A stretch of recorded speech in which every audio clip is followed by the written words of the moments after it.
जय श्री राधे कृष्णा।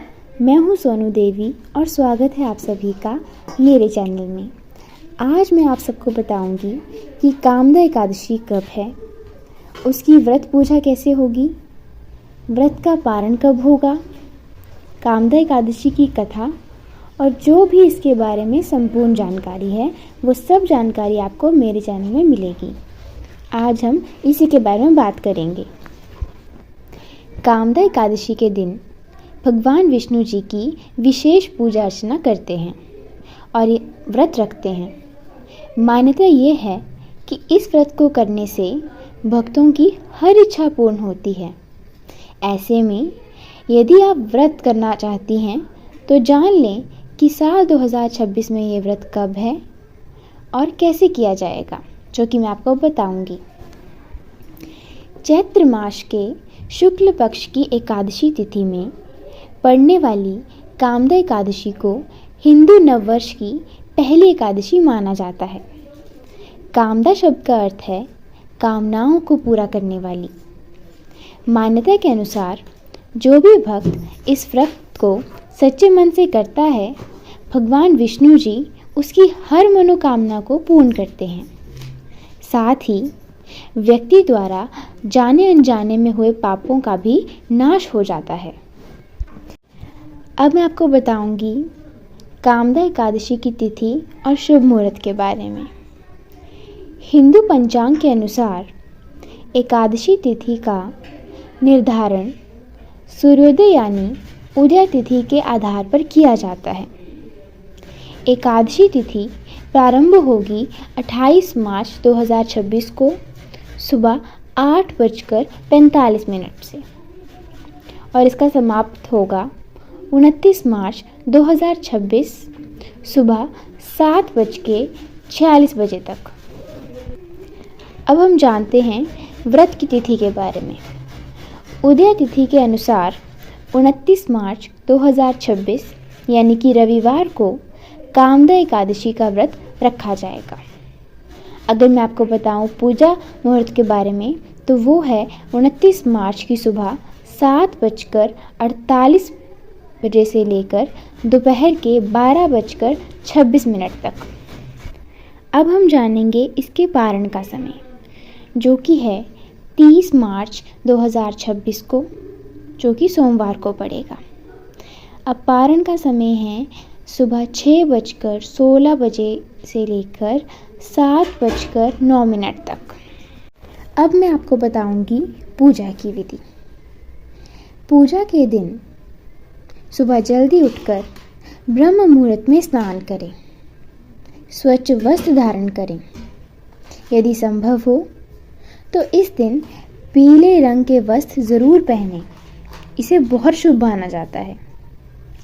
इसके बाद अपने पूजा घर की सफाई करें, गंगा जल का छिड़काव करें, फिर बैठकर हाथ में जल लेकर व्रत का संकल्प लें। याद रखें, कोई भी व्रत करने से पहले उसका संकल्प लेना बहुत ज़रूरी होता है। इसके बाद एक चौकी लें और उस पर लाल या पीले रंग का कपड़ा बिछा दें।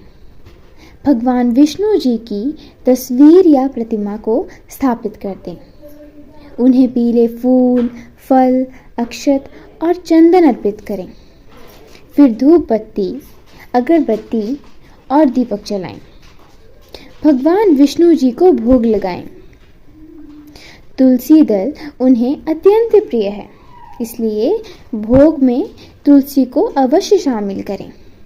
ध्यान रहे कि एकादशी के दिन तुलसी के पत्ते नहीं तोड़े जाते हैं और ना ही हमें तोड़ने चाहिए। इन्हें एक दिन पहले ही तोड़कर रख लें। इसके बाद भगवान विष्णु जी के मंत्रों का जाप करें। कामदा एकादशी की व्रत कथा पढ़ें, सुनें और अंत में विष्णु जी की आरती करें। शाम को दीप दान करें और अगले दिन पारण करें। तो अब आप बहुत ध्यान से कामदा एकादशी की व्रत कथा को सुनिएगा। करते हैं शुरुआत। भगवान श्री कृष्ण ने कामदा एकादशी की कथा पांडु पुत्र धर्मराज युधिष्ठिर को सुनाई थी। हालांकि इससे पहले वशिष्ठ मुनि ने इस व्रत की महिमा राजा दिलीप को सुनाई थी, जो इस प्रकार है। प्राचीन समय में पुंडरीक नामक राजा भोगीपुर नगर में राज्य करता था। उस नगर में अनेक अप्सरा, किन्नर और गंधर्व निवास करते थे। राजा का दरबार इन लोगों से हमेशा भरा रहता था। दरबार में हर दिन गंधर्वों और किन्नरों का गायन होता था। उस नगर में ललिता नामक एक खूबसूरत अप्सरा अपने पति ललित नामक श्रेष्ठ गंधर्व के साथ रहती थी। दोनों के बीच खूब प्रेम था। वे हमेशा एक दूसरे की यादों में खोए रहते थे।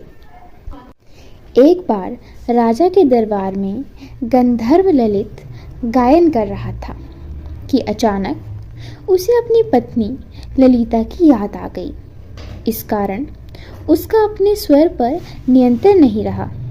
इस बात को दरबार में मौजूद कर्कट नामक नाग समझ लिया और राजा पुंडरीक को पूरी बात बता दी।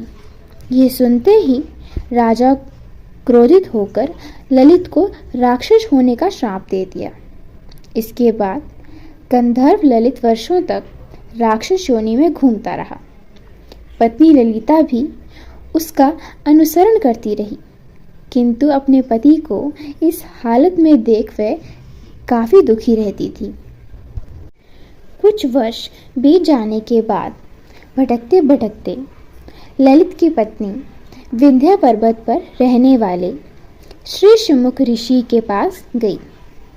वहां ऋषि से अपने श्रापित पति के उद्धार का उपाय पूछने लगी। ऋषि को उनकी कहानी सुन दया आ गई। इस पर ऋषि ने कामदा एकादशी व्रत रखने को कहा। इसके बाद ऋषि का आशीर्वाद पाकर गंधर्व पत्नी अपने स्थान पर लौट आई और श्रद्धापूर्वक कामदा एकादशी का व्रत लिया। इस एकादशी व्रत के प्रभाव से पति ललित श्राप से मुक्त हो गया। इस प्रकार दोनों पुनः अपने गंधर्व स्वरूप में जीवन यापन करने लगे। अब मैं आपको बताऊंगी सुख, समृद्धि और सफलता के लिए उपाय। सबसे पहले, बहुत प्रयास के बाद भी अगर आप कर्ज से परेशान हैं तो इस शुभ दिन पीपल के पेड़ की विधि विधान से पूजा करें और उसकी जड़ में जल चढ़ाएं। मान्यता है कि इससे आर्थिक संकट दूर होता है और कर्ज से राहत मिलती है। दूसरा उपाय, कामदा एकादशी के पावन दिन भगवान श्री राम और माता सीता की विधि पूर्वक संयुक्त पूजा करना बेहद फलदायी माना जाता है। इससे दाम्पत्य जीवन में प्रेम बढ़ता है, रिश्तों में मधुरता आती है और समाज में मान सम्मान भी बढ़ता है। तीसरा उपाय, कामदा एकादशी पर विशेष भोग का महत्व बताया गया है। पूजन में भगवान श्री हरि को 11 केले। ऐसी ही महत्वपूर्ण जानकारियों के लिए मेरे चैनल को फॉलो करें। राधे राधे सभी को।